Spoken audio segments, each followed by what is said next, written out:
ये जो अल्लाह के वली हैं, अल्लाह के दोस्त हैं, इनकी निशानी क्या है? इनकी निशानी क्या है? तो हजरत सईद बिन जबीर रजी अल्लाह ताला अन्हुमा कहते हैं कि नबी पाक ने फरमाया इज़ा रऊ ज़ुकिरल्लाह, इन अल्लाह वालों की निशानी क्या है कि जब तुम इन्हें देखो तो तुम्हें अल्लाह याद आ जाए, तुम्हें अल्लाह याद आए। जब तुम इनकी जियारत करो याद आता है खुदा देख के सूरत तेरी, ये इनकी निशानी है। आज हमने पता नहीं किन किन को वली बनाया हुआ है ना नेकी पास है, ना ईमान पास है, ना नबी पाक की गुलामी, ना शक्ल सूरत नबी पाक सल्लल्लाहु अलैहि वसल्लम जैसी सुन्नत के मुताबिक, ना अमल नबी पाक की सुन्नत के मुताबिक, ना जिंदगी के अयाम नबी पाक सल्लल्लाहु अलैहि वसल्लम सहाबा औलिया अल्लाह की जिंदगियों के मुताबिक। हमने उनको वली जान लिया है, वो वली नहीं है। वली वो होता है कि जिसे देखकर अल्लाह याद आए।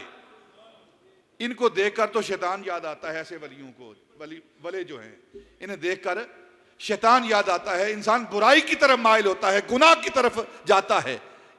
देखें नहीं, ये चर्स भांग सब कुछ है, और नमाज रोजे के से तंग, ये सारे लोग, हमने इन लोगों को अल्लाह का मुकर्रब समझा हुआ है। ये अल्लाह के मुकर्रब नहीं। अल्लाह के मुकर्रबीन कौन है, अल्लाह के दोस्त कौन है, अगर तुमने जानना हो तो ये जान लो कि उनको देखकर तुम्हें अल्लाह याद आए, पहली बात। और अगर आपने अपनी आंखों से देखना हो तो दाता अली अजमेरी को देखो, ख्वाजा अजमेरी को देखो, हजरत इमाम रब्बानी रजी अल्लाह ताला अन्हु को देखो, और हजरत मुजद्दिद फ़सानी को देखो। इन हस्तियों को देखो जिन्हें देख के तुम्हें रब याद आ जाता है।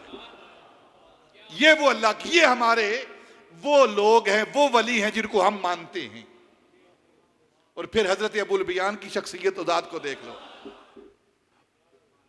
पहली शर्त क्या है? पहली शर्त ये है कि उन्हें देखकर अल्लाह याद आए।